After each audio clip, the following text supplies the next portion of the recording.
तिमोथियस के नाम पौलुस रसूल का दूसरा खत। मुख्तसर तारुफ थिमोथियस के नाम दूसरा खत।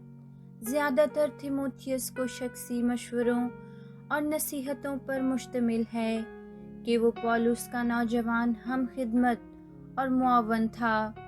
ख़ास मज़मून बर्दाश्त है। पौलुस थिमोथियस को नसीहत करते हुए उसका हौसला भी बढ़ाता है कि दयानतदारी और वफादारी से यीशु मसीह की गवाही देता रहे, खुशखबरी की और पुराने अहदनामा की दुरुस्त और सच्ची तालीम पर कायम रहे, मुबश्शिर और मुअल्लम की हैसियत से अपना फ़र्ज़ अदा करता रहे और दुखों और मुखालफत का मुकाबला करता रहे।